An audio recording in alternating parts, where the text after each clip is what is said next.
Selesai menyembelih ayam tersebut, Andi ini merasa ada yang aneh. Dadanya itu berdebar-debar, hatinya itu berdebar-debar, gelisah sekali. Dia sangat gelisah, nggak seperti biasanya. Dia belum pernah merasakan segelisah malam hari ini.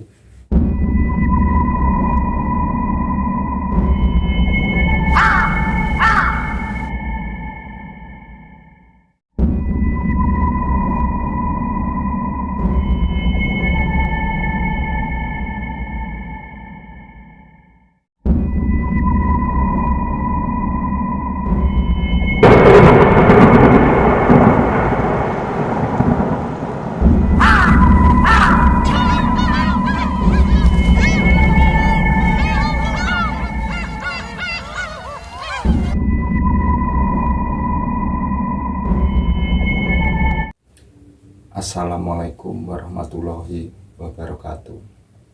Salam jumpa lagi di channel Langs Dimar, channel yang sangat sederhana ini dan masih baru. Sedulur-sedulur, sobat-sobat dimanapun berada, pada kali ini saya akan bercerita tentang kisah mistis. Sebelum lanjut ke ceritanya, alangkah baiknya sobat-sobat semuanya untuk subscribe terlebih dahulu supaya tidak ketinggalan di konten-konten mistis berikutnya, dan supaya Langs Dimar bisa berkembang dan bisa menghadirkan konten-konten mistis yang tentunya lebih menarik lagi. Saya doakan juga mudah-mudahan sobat-sobat semuanya diberikan kesehatan dan rezeki yang melimpah barokah dari Allah Subhanahu wa Ta'ala. Amin. Cerita kisah ini berawal pada tahun 2000. Pada malam hari itu turun hujan yang sangat lebat. Di situ ada sebuah rumah kecil, tapi keluarganya ini keluarga bahagia. Sebut saja namanya Andi. Andi punya istri namanya itu Dita. Dan Dita sama Andi ini mempunyai seorang anak yang masih berumur sekitar 10 tahun. Namanya Ria, sebut saja Ria. Akhirnya malam itu mau tidak mau Andi ini pengen bilang sama istrinya kalau dia itu sudah di PHK. Tapi dia takutnya itu istrinya pasti shock kalau mendengar dia sudah di PHK. Mau tidak mau akhirnya dia bicara sama istrinya itu. Akhirnya benar juga dalam hatinya Andi ini, istrinya ini shock. Bahkan dia itu hampir semalaman itu nggak bisa tidur. Pada pagi harinya, Dita ini, istri Andi ini, bicara sama Andi. Ya sudah, kalau memang sudah di PHK, nanti kalau uang pesangon sudah turun, kita buka usaha kecil-kecilan. Tapi dalam hatinya Andi ini, dia itu bingung. Selama hidupnya itu tidak pernah kerja wirausaha. Tapi mau tidak mau, Andi ini harus mengiyakan kata-kata istrinya. Dia tidak mau bertengkar dengan istrinya. Setelah hampir 1 bulan, istrinya ini mengajak Andi untuk buka usaha kuliner, dimana kuliner itu bakso, karena Dita ini lumayan pintar masak bakso. Tapi Andi ini tidak pede untuk jualan bakso tersebut, tapi dia tidak mau menolak kata-kata istrinya ini. Setelah diputuskan untuk berjualan bakso, akhirnya Andi dan Dita ini pergi ke pasar mencari sesuatu alat-alat yang dibutuhkan untuk jualan nantinya. Setelah 1 hari kemudian, Andi ini muter-muter cari tempat untuk jualan bakso tersebut, dan akhirnya dapat salah satu lapak di pinggir jalan, di mana di situ jalan itu banyak orang berlalu lalang.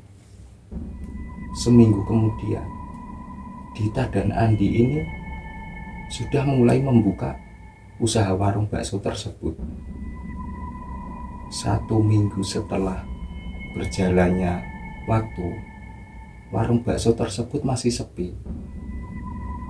Andi ini seperti orang putus asa, tapi Dita ini selalu sabar menasihati Andi. Namanya usaha, ya begini ini, tidak semudah yang dibayangkan orang-orang yang belum usaha.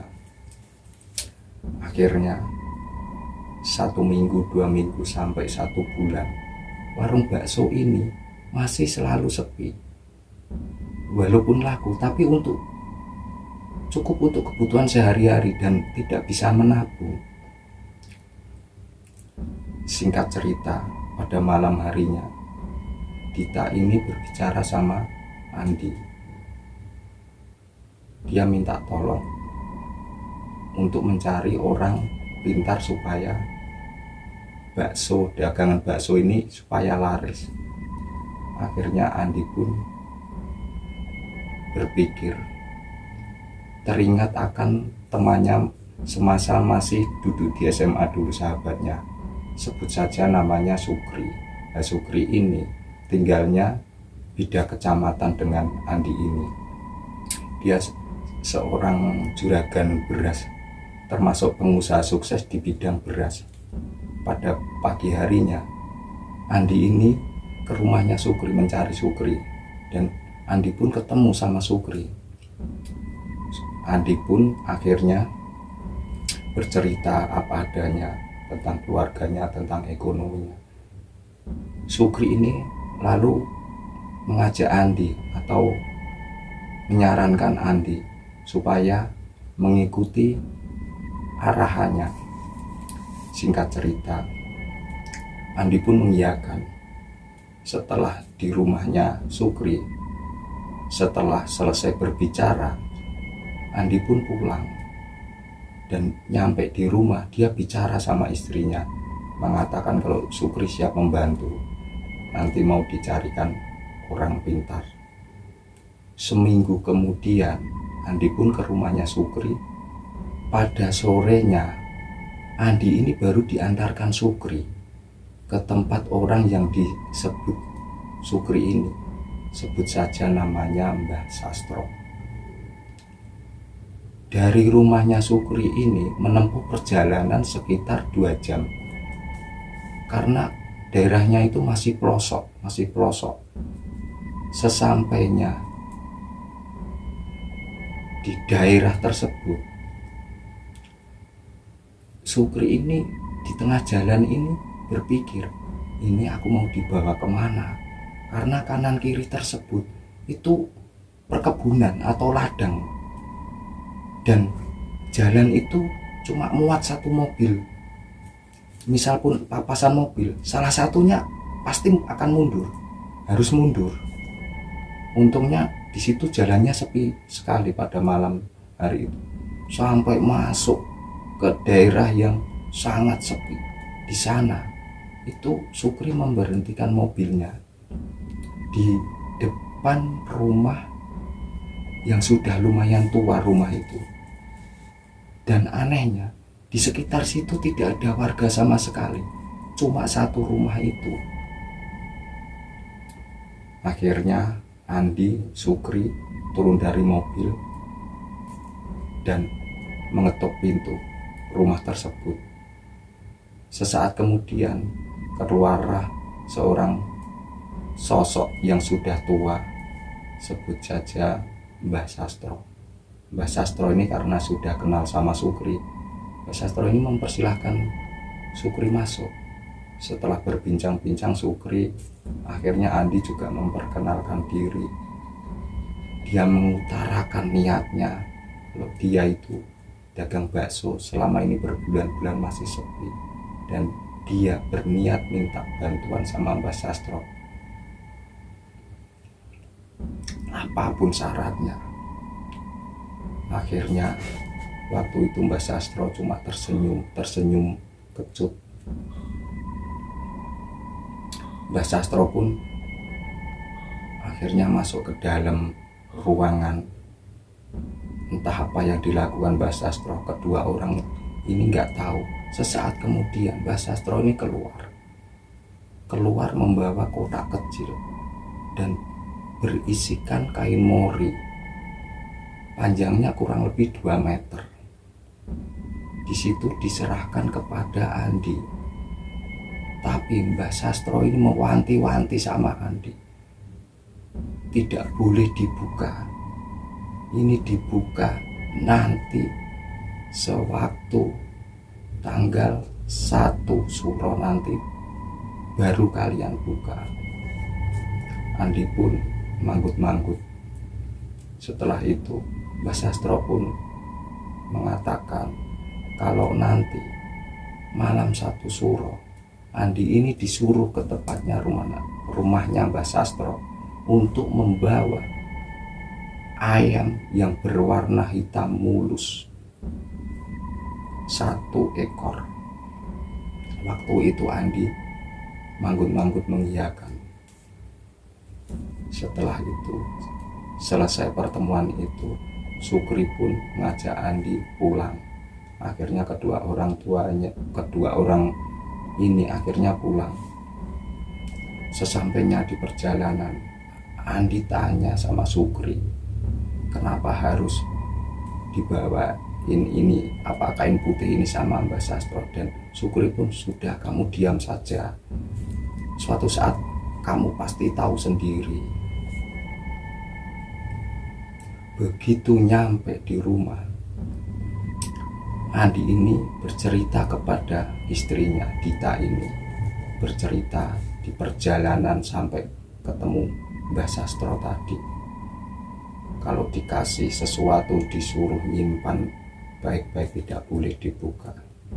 Singkat cerita, pagi harinya Andi ini beraktivitas seperti biasa, dan Dita pun membantu Andi ini untuk berjualan nanti sore, jualan bakso di lapaknya nanti. Sewaktu sore itu, sesudah selesai membuka lapaknya, Andi dan Dita ini terheran-heran dan kaget. Nggak disangka-sangka pembeli itu banyak, bahkan sampai tempat duduk kursi itu sampai kurang. Biasanya warung bakso itu sampai malam itu bahkan belum habis, itu baru jam 7 sore, 7 malam itu sudah habis. Singkat cerita, itu sampai berlanjut 1 minggu, 2 minggu, sampai sebulan, 2 bulan itu ramai terus. Akhirnya Dita ini berbicara sama Andi kalau dia minta tolong untuk mencarikan karyawan, karena dia sudah tidak mampu mengatasi jualan bakso ini berdua sama Andi. Andi pun akhirnya mencari karyawan, dan setelah mendapatkan karyawan 4 orang, bakso ini tambah laris, tambah ramai. Sampai selang beberapa bulan kemudian, Andi ini bisa beli mobil, bisa beli tanah. Singkat cerita, pada waktu itu bulan Suro, kurang 1 bulan itu, Dita ini ingat akan pesan Andi dulu, bahwa sebelum 1 bulan sebelum bulan Suro, Andi ini akan mencari ayam yang diminta Mbah Sastro dulu. Akhirnya Andi pun menghubungi teman-temannya untuk mencari ayam tersebut, tapi sulit sekali. Setelah kurang 1 minggu, kebetulan salah satu temannya yang dihubungi waktu itu mendapatkan ayam yang dimaksud Andi tersebut, dan dia minta 5,5 juta pada waktu itu. Dan Andi pun tidak keberatan, jangankan cuma 1 ayam, 10 ayam kalau perlu. Mbah Sastro itu minta 10 ayam, pasti dicarikan, pasti dibelikan. Pada akhirnya waktu itu malam 1 Suro. Lah, di waktu malam 1 Suro itu, di sorenya, Andi ini sudah bersiap-siap untuk menuju ke rumahnya Mbah Sastro.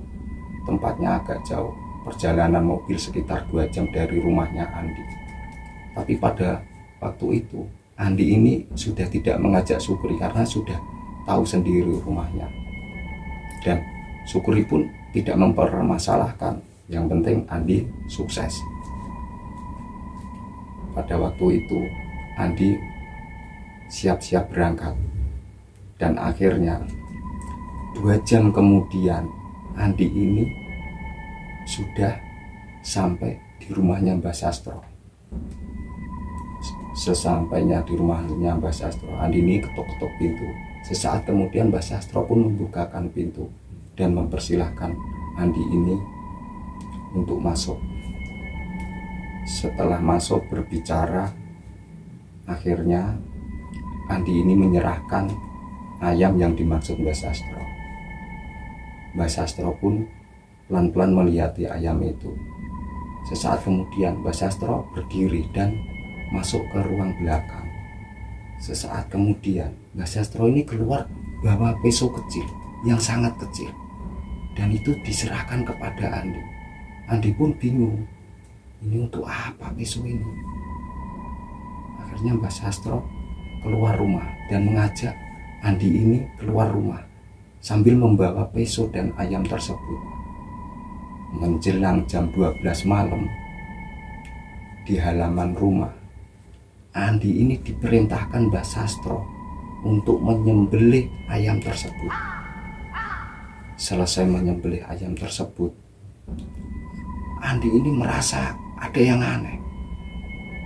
Dadanya itu berdebar-debar, hatinya itu berdebar-debar, gelisah sekali. Dia sangat gelisah, nggak seperti biasanya. Dia belum pernah merasakan segelisah malam hari ini. Andi dan Mbah Sastro akhirnya masuk ke rumah. Setelah di dalam rumah, Mbah Sastro ini berkata, nanti kalau kamu pulang dari sini, ayam ini disuruh melemparkan dari atas jembatan ke sungai. Sewaktu pulang dari sini, dia mengiyakan apa kata Mbah Sastro ini. Sesaat kemudian Andi pun minta pamit sama Mbah Sastro. Dan benar juga, akhirnya Andi ini sewaktu pulang dari rumahnya Mbah Sastro, itu sekitar setengah jam, itu melewati jembatan. Dia berhenti di situ. Waktu itu pukul sekitar 1 dini hari. Setelah dilemparkan, Andi pun mengambil aqua yang ada di sebelah setirnya itu, ada aqua botol. Dia ambil lalu mencucikan tangannya. Setelah itu dia melanjutkan perjalanan pulang. Dan di lain tempat dan waktu bersamaan, Ria ini, anaknya Andi dan Dita ini, dari sore itu tidak pulang. Dia pamit sama Dita kalau dia belajar kelompok mengerjakan sesuatu bersama teman-temannya di salah satu temannya yang lumayan jauh dari rumah Andi ini. Pada waktu itu Ria sebenarnya pengen menginap di rumah temannya, tapi temannya nggak boleh, nggak mau. Dia nggak mau resiko dimarahi kedua orang tuanya Ria. Akhirnya Ria tengah malam itu pulang sendirian dari rumah temannya, bawa sepeda motor dengan rasa kantuk yang ditahannya. Singkat cerita, Ria ini sepulang dari rumahnya temannya ini juga melewati jembatan. Sebelum melewati jembatan itu ada tikungan. Setelah melewati tikungan, entah kenapa dan ada apa atau karena Ria ini mengantuk, di waktu menikung ke arah jembatan, Ria ini lurus, akhirnya menabrak pembatas jembatan tersebut, dan Ria akhirnya jatuh di situ. Singkat cerita, pada pagi harinya Andi dan Dita ini berinisiatif mencari anaknya ini. ke rumah neneknya karena tadi malam Andi dan Dita ini sudah muter-muter kemana-mana tapi tidak ketemu Ria ini. Baru saja mau berangkat, Andi dan Dita ini didatangi salah satu warga tetangganya, dan tetangganya ini mengabarkan kalau Ria itu jatuh di jembatan yang sekitar, kalau dari rumahnya Andi sekitar setengah jam dari rumahnya Andi. Akhirnya Andi dan Dita berangkat menuju ke jembatan tersebut. Di situ Andi dan Dita ini menemukan bekas-bekas kecelakaan, tapi dia tidak menemukan anaknya di situ karena anaknya ini, Ria ini, sudah dibawa ke rumah sakit. Akhirnya Andi meluncur ke rumah sakit. Sesampainya di rumah sakit, Ria ini sudah meninggal. Kemungkinan besar meninggalnya sejak tadi malam sewaktu dia jatuh. Andi dan Dita ini lemas. Dita pun menangis terus. Akhirnya pada waktu itu di rumahnya Andi sudah mempersiapkan untuk pemakaman Ria ini. Setelah selesai pemakaman, Andi ini seperti melamun, dan di lamunannya itu teringat akan Sukri. Dia curiga ada sesuatu yang disembunyikan. Setelah itu Andi langsung mencari Sukri. Ketemulah di rumah Sukri, dan Sukri menjelaskan kalau minta tolong sama Mbak Sastro itu pasti sukses, dan kalau ada apa-apa itu sudah menjadi resiko. Dan Andi pun marah sama Sukri. Akhirnya Andi pulang tanpa pamitan sama Sukri. Sesampainya di rumah, dia mencari kotak itu, dan anehnya kotak itu yang berisikan Mori itu ternyata sudah nggak ada, sudah hilang. Andi pun semakin bingung. Lama-kelamaan Andi pun seperti orang stres. Dan Dita ini kasihan melihat Andi ini, karena dia begitu shock ditinggal anak satu-satunya. Dan akhirnya Andi dan Dita ini memutuskan persaudaraan dengan Sukri dan tidak mau mendengar lagi kata-kata Mbak Sastro. Inilah sekelumit cerita mistis dari Langes Dimar. Mudah-mudahan cerita ini bisa kita ambil hikmahnya bersama-sama, ambil sisi positifnya, buang jauh-jauh sisi negatifnya. Mohon maaf bila ada salah-salah kata. Wassalamualaikum warahmatullahi wabarakatuh.